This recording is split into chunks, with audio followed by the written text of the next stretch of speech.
안녕하세요, 교우 여러분. 현재 사목국 차장으로 소임을 맡고 있는 윤진우 사례자유한 신부라고 합니다. 이미 교구 전례교육에서 뵙던 분들도 계시겠지만 현재 교구 내에서 전례교육에 봉사를 하고 있기도 합니다. 이번 시간에는 전례 중에 우리 교우분들께서 가장 어려워하시는 고해성사에 대한 이야기를 나눠보려고 합니다.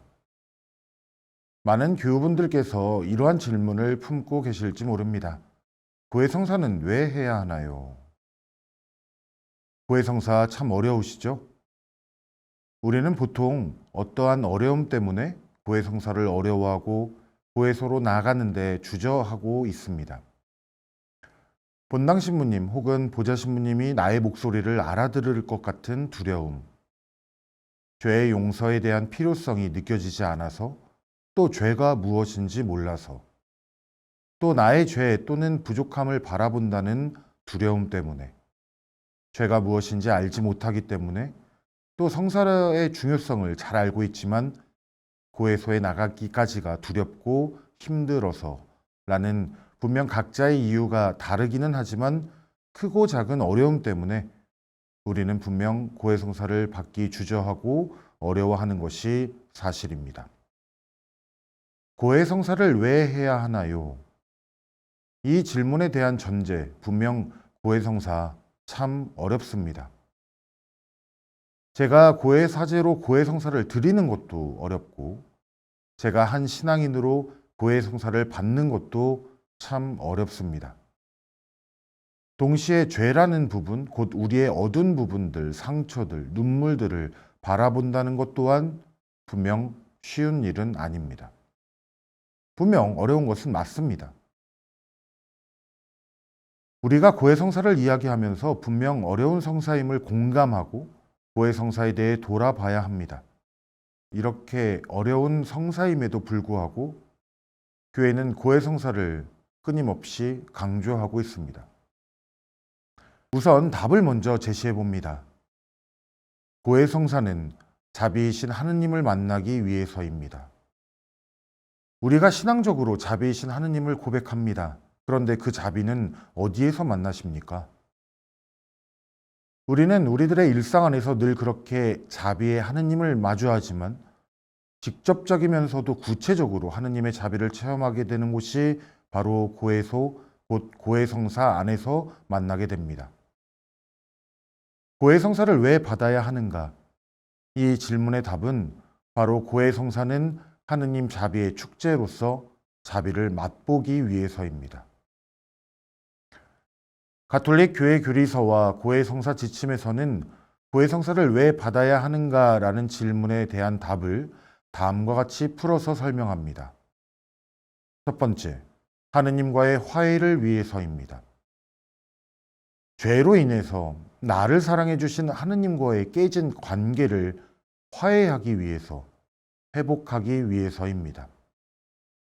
두 번째, 하느님께 받은 은총을 회복하기 위해서입니다.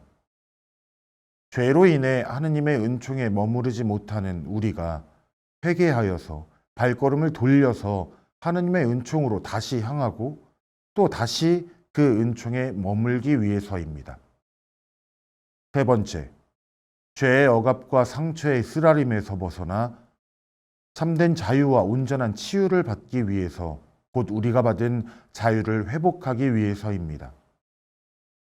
우리가 하느님께로 받은 은총과 참된 자유를 회복하기 위해서라는 말입니다.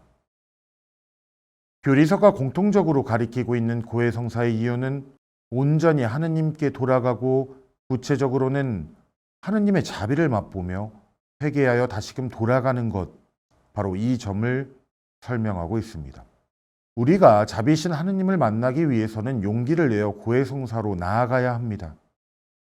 우리가 자비이신 하느님께로 위로를 받기 위해서는 고해성사를 통해서만 가능해진다는 점을 우리는 분명 알아야 합니다. 그렇다면 가톨릭 교회의 고해성사 예식, 그 안에 지침서에서 고해성사를 왜 해야 하나요? 라는 그 답을 찾아볼까 합니다. 우선 고해성사 예식은 현행 가톨릭 교회가 가르치는 고해성사의 의미와 예식에 대한 전반적인 것을 알려주는 전례 예식서입니다. 특별히 이 예식서에서는 고해성사의 중요성에 대해서 성사의 연결성을 통해 정의하고 있습니다.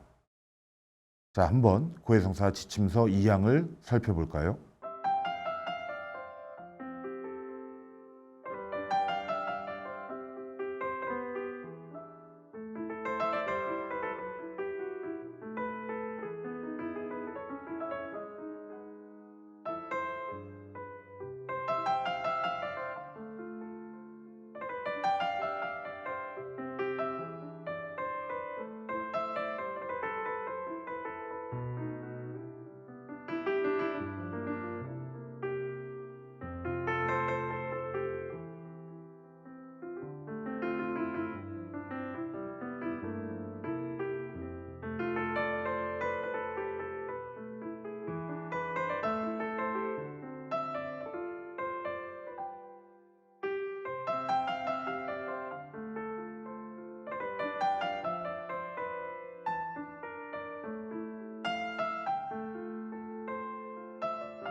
이 항은 세례성사, 성체성사, 그리고 고해성사의 연관성과 우리에게 이 세 가지 성사들이 왜 중요한지 다음과 같이 말해줍니다. 세례를 통해 죄 씻음의 은총을 받았고 나아가 성체를 통해 끊임없이 구원회로 나아간다. 그리고 교회 안에서 고해성사를 통해 화해하고 회복하게 된다. 이것이 지침서의 핵심입니다. 지침서의 내용은 좀 어렵지만 이렇게 풀어드리니 좀 이해가 되시죠? 세례성사를 통해 우리는 하느님의 자녀가 됨으로써 그동안의 모든 죄를 용서받았습니다. 그리고 이제 하느님의 자녀가 된 우리는 끊임없이 희생제사에 참여함으로써 성체를 통해 양육되고 주님의 몸과 피를 받아 모심으로써 주님과 한 몸을 이루게 됩니다. 동시에 고해성사를 통해 세례 후에 지은 죄를 용서받고 하느님과 화해함으로써 우리가 받은 은총과 자유를 회복하게 됩니다. 2023년 교구장주교님의 사목교서의 첫 번째는 성사생활을 통한 신앙 성숙입니다. 교구장주교님의 지향은 성사생활을 중심으로 살아가는 신앙생활을 강조하시기 위함입니다. 이는 단순히 사목교서에 적혀 있기 때문에 중요한 것이 아니라 우리가 그리스도인으로서, 신앙인으로서, 하느님의 자녀로서 성사를 통해 힘을 받지 않으면 신앙적인 어려움이 커질 수밖에 없다는 점을 일러주는 대목이기도 합니다. 이처럼 고해성사는 우리의 신앙의 회복이라는 차원에서 중요합니다. 이 회복은 하느님의 자비의 축제에 참여함으로써 가능해지고 완성됩니다. 분명히 말씀드리는 점은 고해성사는 결코 나의 죄에 대한 하느님의 심판을 받는 자리가 아닙니다. 오히려 나를 안아주시는 아버지의 자비를 맛보는 시간입니다. 우리가 이러한 자비의 시간을 우리가 지닌 어려움 때문에 주저한다면 우리는 결코 위로받을 수도 회복될 수도 회개를 완성할 수도 없다는 점을 주의해야 합니다. 교리에 의하면 고해성사를 통해 하느님의 자비를 입게 되고 이를 통해 죄를 용서받으며 나아가 우리들의 영적 상처를 치유받고 거룩함, 곧 하느님 자녀로서의 나 자신을 온전히 회복하게 됩니다. 이것이 고해성사를 받음으로써 우리가 얻게 되는 특은입니다. 자, 그럼 이어서 고해성사 예식 지침서 5항도 살펴봅시다.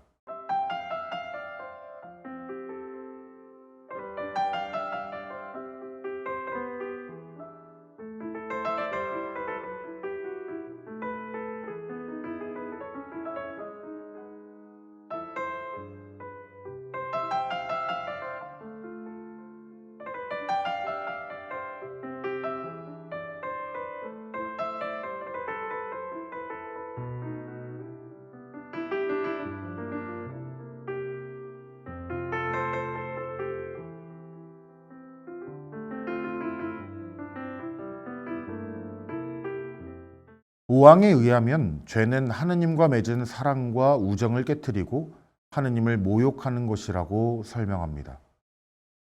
그러면서 이러한 죄에 대한 용서는 고해성사를 통해 자비로우신 하느님의 은총으로 나아가는 것이라고 분명히 정의합니다. 그렇게 우리가 지향해야 하는 고해성사는 사랑이신 삼위일체 하느님께 돌아가는 것이고 서로의 탓이 아닌 자신의 부족함을 깨달음으로써 언제나 형제들과 일치해로 나아가는 것이며 모든 이들이 하느님의 자비를 입어 스스로의 부족함을 고백함으로써 세상에 사랑을 완성해 나가는 것이라고 제시합니다. 이렇게 고해성사는 우리가 그리스도인답게 하느님의 자녀답게 살아가는데 필수적인 성사이면서 동시에 하느님의 따뜻한 자비로 회복되고 위로받는 중요한 성사임을 깨달을 필요가 있습니다. 대림 시기를 시작하면서 우리는 또 하나의 숙제를 받았죠. 바로 판공성사표입니다.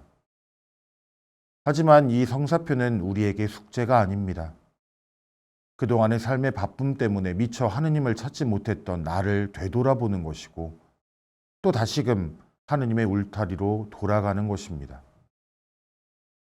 그 울타리는 자비의 축제가 벌어지는 곳임을 기억하며 나아간다면 고해성사는 우리에게 숙제나 두려움의 성사가 아니라 바로 축제, 기쁨의 성사가 될 수 있다는 점, 이것이 우리에게는 크나큰 희망이 될 것입니다.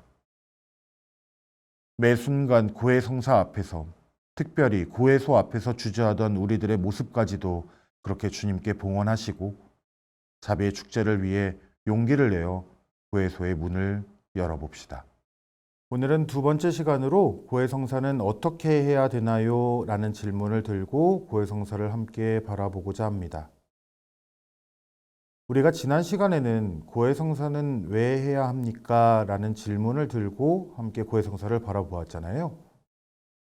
오늘 이 시간에는 고해성사는 어떻게 해야 되나요? 라는 질문에 대한 답을 지침서를 근거로 함께 이야기 나눠보고자 합니다.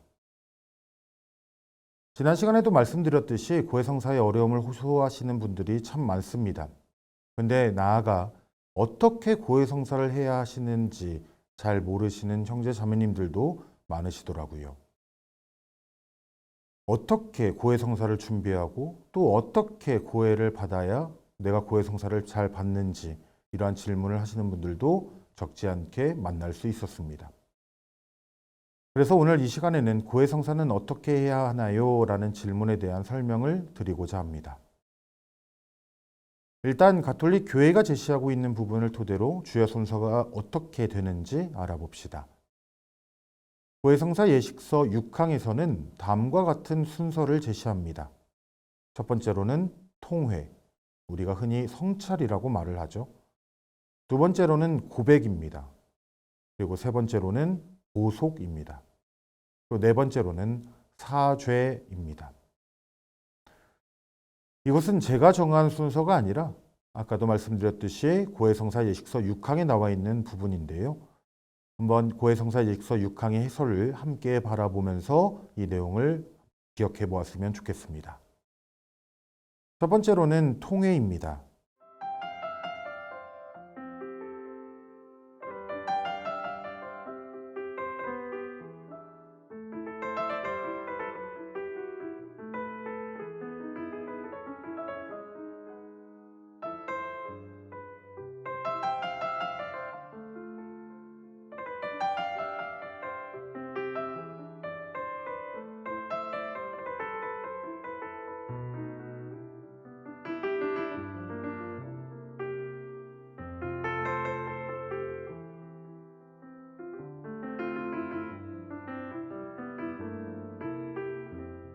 주님, 당신의 자애에 따라 당신의 선하심을 생각하시어 저를 기억해 주소서. 시편 25편 6절에서 7절의 내용입니다. 통회란 지은 죄에 대한 아픔과 미움으로 다시 죄를 짓지 않겠다는 결심을 말합니다. 우리가 일상을 살아가면서 죄를 지을 수 있습니다. 또 하느님을 저버릴 때도 참 많죠. 또 하느님의 사랑을 온전히 실천하지 못하고 단순히 나의 욕심이나 생각 등으로 하느님과 거리가 멀어지는 경우도 참 많습니다. 하느님과의 관계가 잘못됨을 이야기하는 것이 바로 통회의 시작입니다. 그렇기에 다시금 관계를 회복하기 위해 길을 돌아서는 것이 회개이며 통회이고 성찰입니다. 쉽게 말씀드리면 내가 잘못된 것을 깨달은 바로 그 순간이 바로 통회의 시작이라는 것이죠. 우리가 살아가다 보면 일상 속에서 수많은 유혹들을 마주합니다. 사랑에 반대되는 유혹들, 누군가를 사랑하기보다는 판단하려는 유혹들. 이는 나의 의지와 상관없이 나를 유혹하고 나를 사랑과 멀어지게 하며 나아가 나와 하느님과의 관계를 깨트리는 잘못된 부분이기도 합니다. 그래서 통회의 시작은 내가 사랑했는가? 내가 사랑하지 못했는가? 내가 사랑으로 살아갔는가? 내가 사랑과 반대되게 살아갔는가? 바로 이 부분을 묻는 데서부터 시작해야 합니다. 두 번째로는 고백입니다.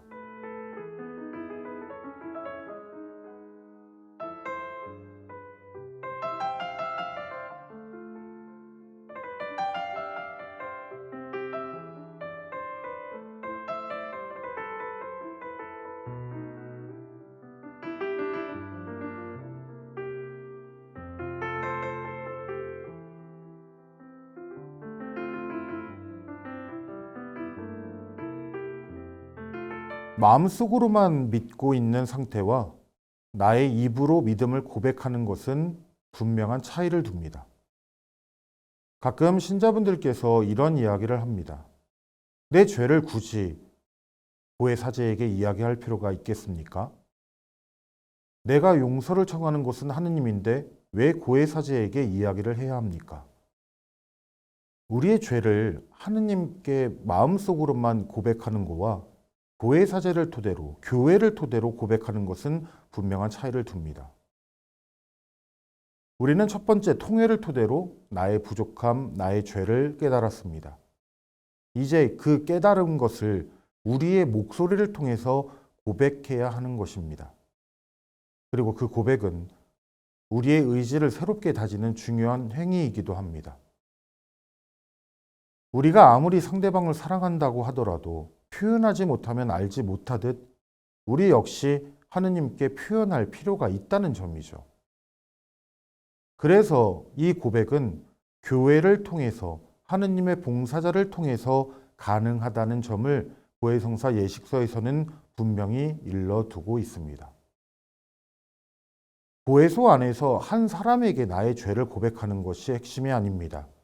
고해 사제를 토대로 교회의 용서를 청하고 또 고해 사제를 토대로 하느님께 용서를 구한다는 것이 중요한 요소라고 한다면 고해소 안에서 나의 목소리로 나의 부족함을 깨닫도록 나의 부족함을 고백하는 것은 매우 중요한 요소임을 우리가 잊지 않으셔야 합니다. 나 자신을 하느님 자비에 맡기십시오. 또한 언제나 나를 기다려주시는 그분의 인내를 믿으십시오. 그분 집으로 돌아가고 그분 사랑의 상처에 머물러야 합니다. 이것이 우리 고백에 따른 신앙입니다. 프란시스코 교황님께서는 고해 성사 안의 고백의 중요성을 다음과 같이 표현하셨습니다. 또한 고해 성사에 대한 부분을 또다시 이렇게 말씀하셨죠. 어떻게 죄를 고백해야 할까요? 하느님 앞에서 자신 삶의 진실을 생각하는 것, 곧 무엇을 느끼고 무엇을 생각하는지 솔직하게 자기 자신을 바라보고 자신의 죄를 솔직하게 바라볼 줄 아는 것입니다. 그러니 우리 나를 믿어주시는 하느님께 솔직히 고백합시다. 프란시스코 교황님께서도 고백에 대한 중요성을 이와 같이 말씀하셨듯이 우리가 조금 더 당당히 우리의 죄를 고해사제를 토대로 교회를 통해서 하느님께 고백해 보았으면 합니다. 세 번째로는 보속입니다.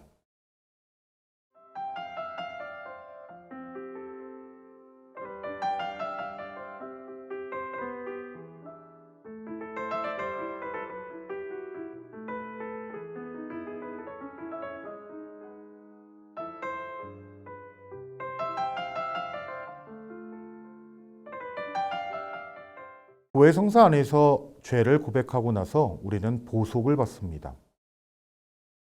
고해성사 지침서에 의하면 보속은 약의 의미를 담고 있습니다.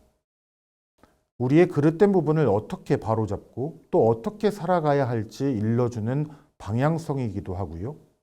또한 나의 다짐에 하느님의 의지를 더해주는 시간이 바로 보속의 시간입니다. 그래서 예식서 6항에서도 말하듯 보속의 핵심은 뒤에 있는 것을 잊어버리고 구원의 신비로 들어가 자신을 새롭게 하기 위한 선물임을 기억하며 기도해야 한다고 일러두고 있습니다. 보속을 하느냐 하지 않느냐라는 이 작은 차원보다 보속을 토대로 우리가 조금 더 영적으로 그리고 그 상처에 약을 발라주는 행위로 생각한다면 내가 성체 앞에 또는 성전에 앉아서 또는 골방에 앉아서 보속을 바치는 바로 그 행위는 나의 의지를 다지는 시간이라고 기억하신다면 매우 뜻깊은 시간이 될 것입니다. 네 번째로 사죄입니다.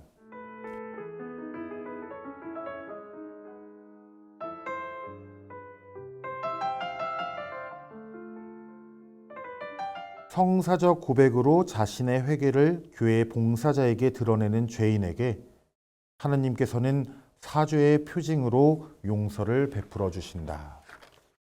그리하여 고해 성사가 완성된다. 이는 6항에서 제시되어 있는 내용입니다. 고해 성사의 말미에 고해 사제는 사제경을 바칩니다. 이 사제경으로 고해 성사가 완성된다는 점은 지침서에서도 매우 명확하게 표현되어 있습니다. 이 사제경은 마치 세례를 받기 위해 온전히 물에 빠졌던 것처럼 다시금 그때로의 회복을 뜻하며 완전함으로 나아가기 위한 삼위일체 하느님의 자비 그 자체이기도 합니다. 그래서 이 사제경의 핵심은 우리가 새로 나는 데 있으며 삼위일체 하느님의 이름으로 우리를 다시금 건강하게 회복한다는 점에서 우리는 이 사제경의 중요성을 다시금 깨달을 필요가 있는 것이겠죠. 자, 이 네 가지의 내용들을 함께 살펴보았는데요. 고해 성사는 어떻게 해야 하나요? 라는 그 질문에 첫 번째 통회, 성찰 또는 깨달음을 뜻하는 바로 통회의 시간을 토대로 시작하고 또 고백, 우리의 목소리로 하느님께 나의 부족함, 나의 눈물, 나의 고통, 나의 죄를 고백하는 시간으로 이어지며 세 번째로 보속, 새로워지기 위한 방향성을 부여받고 네 번째로 사죄, 하느님의 자비를 온전히 완성시키는 이 네 가지의 단계로 바라볼 필요가 있습니다. 우리가 흔히들 고해 성사라고 하면 고백, 보속, 사죄라는 차원으로만 기억하기 쉽지만요. 고해 성사의 시작은 나의 깨달음에서부터 시작됩니다. 이 말은 고해소 안에서 이루어지는 것이 고해 성사의 전부가 아니라 바로 우리의 일상 안에서 내가 고해 성사를 받아야지라는 그런 의지에서부터 시작되는 것이고요. 또 나의 눈물, 아픔, 죄를 깨달았던 그 순간부터 고해 성사는 이미 시작되어 있다라는 점을 기억할 필요가 있는 것이겠죠.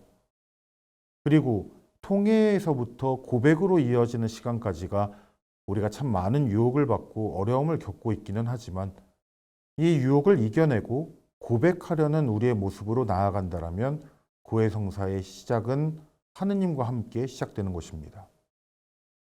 또 보속과 사죄를 통해 하느님의 자비를 입게 된다면 우리는 다시금 세례 때의 그 새하얀 영혼으로 돌아간다는 것이 고해 성사의 목적이자 고해 성사의 핵심임을 깨달았으면 합니다.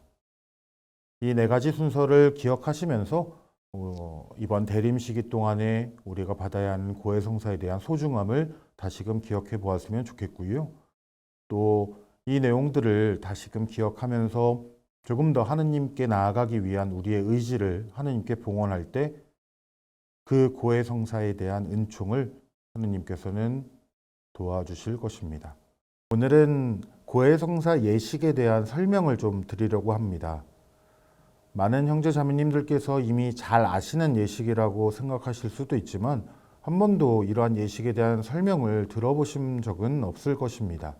이미 알고 있는 내용이라 하더라도 또 이미 숙지하고 있는 내용이더라도 그 안에 담긴 의미가 무엇인지, 왜 이러한 예식을 해야 하는지, 바로 그러한 의미에 대해서 간단하게 설명드리고자 합니다.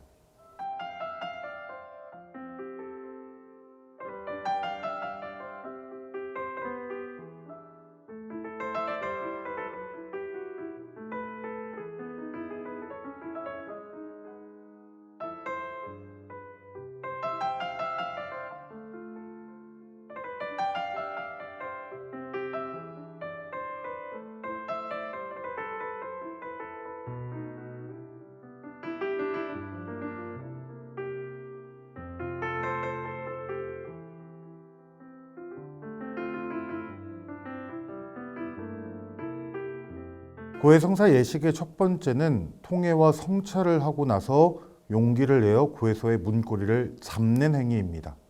그리고 문을 여는 행위이죠. 이는 단순히 고해소의 문을 여는 것이 아닙니다.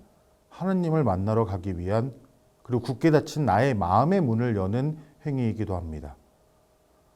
몇몇 전래 신학자들은 고해소 안에서 이루어지는 사제경이 고해소의 완성이 아니라 바로 신자들이 문고리를 잡고 고해소의 문을 여는 순간 이미 아버지의 모든 자비가 입혀진다라고 표현하기도 합니다.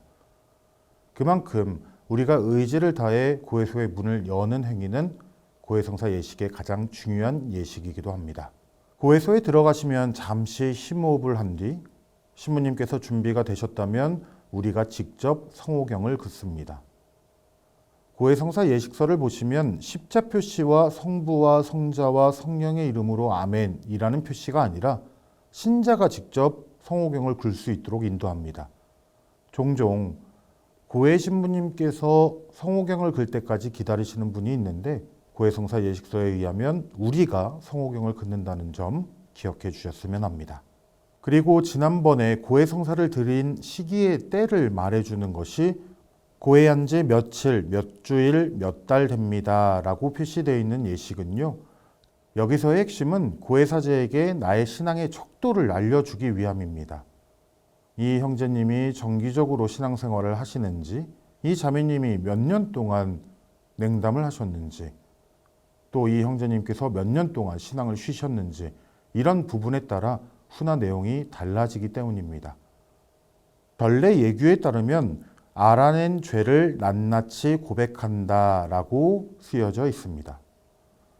자신 스스로가 성찰을 통해 그동안 하느님의 마음을 아프게 했던 행위가 무엇인지, 또 하느님의 사랑을 실천하지 못했던 나의 모습에 대해서 고백합니다. 그러나 여기서 죄를 짓게 된 전후 사정 또는 집안 사정 또는 다른 이의 죄를 고백할 필요는 없습니다. 나의 죄를 고백함이 핵심입니다. 알아낸 죄를 낱낱이 고백한다. 알아낸 죄를 간단 명료하게 낱낱이 고백한다 라는 의미로 고백하시기 바랍니다. 전래 예규에 죄를 고백한 다음이라는 내용이 적혀져 있습니다. 우리는 다음과 같이 청합니다. 이 밖에 알아내지 못한 죄도 모두 용서하여 주십시오. 여기까지가 우리 형제 자매님들의 역할입니다. 여기까지 예식서를 바라보면 고해사제가 직접 개입하는 기도문은 없습니다. 주도적으로 형제 자매님들께서 성호경을 긋고 고백을 하고 또 나의 모습을 하느님께 고백하는 것이 고해성사의 처음부터 지금까지의 모습입니다. 그렇기에 솔직하게 하느님께 나를 드러내는 바로 그러한 예식이 바로 여기까지 이루어진다고 보시면 되겠습니다. 죄를 고백한 다음 이 밖에 알아내지 못한 죄도 모두 용서하여 주십시오 라는 부분이 있습니다. 이 부분은 나의 죄 고백이 끝났다는 것을 고해사제에게 일러주는 기도문이기도 합니다. 또한 특별한 점은 바로 여기까지 고해성사의 성호경부터 여기까지 우리 형제 자매님들의 몫이라는 것입니다. 특별히 고해사제가 여기까지 직접 개입하는 기도문은 아무것도 없습니다. 이 말인즉슨 주도적으로 우리가 하느님 앞에 나의 모습을 고백할 수 있고 또한 이 고해성사 안에 나를 솔직하게 드러낼 수 있는 시간을 우리들에게 주신다는 의미에서 우리가 주도적으로 이끌어 나아가는 성사라고 우리는 이해할 수 있습니다. 전례 예규에 사제는 고해자에게 통회하도록 권고하고 보속을 준다. 고해 사제는 고백한 내용을 듣고 그 고백한 내용을 토대로 하느님 말씀 안에서 훈화와 보속을 주게 됩니다. 우리는 이때 경청하며 하느님께서 우리에게 어떤 말씀을 하시는지, 또한 우리가 회개를 위해 어떠한 마음을 먹는지 그 부분들을 기억하며 경청하는 시간임을 기억해야 합니다. 전례 예규 사제는 고해자의 머리 위에 두 손을 얹거나 적어도 오른손을 펴들고 사제경을 외운다 라고 하며 사제경에 대한 부분이 제시되어 있습니다. 이때 사제는 두 손을 고해자에게 손을 펴들고 기도를 하거나 오른손을 펴들고 기도를 합니다. 이때 신자는 고개를 숙이고 우리가 미사 때 강복을 받듯 성호경을 그으면서 사제경을 받습니다. 그리고 이 기도는 긴 양식과 짧은 양식 두 가지가 있는데요. 이 두 가지 양식 모두 다 사제경의 성사적 효력을 지닌 기도입니다. 긴 기도라고 해서 성사적인 특은을 더 받고 짧은 기도라고 해서 성사적 효력이 없다는 그런 잘못된 상식들은 주의하셔야 될 것입니다. 사제경을 받은 뒤 사제는 통상적으로 주님께서 죄를 용서해 주셨습니다. 평화로이 가십시오 라고 하며 인사를 나눕니다. 이때 사제의 인사에 감사합니다 라고 말하며 고해소 밖으로 나아가시면 됩니다.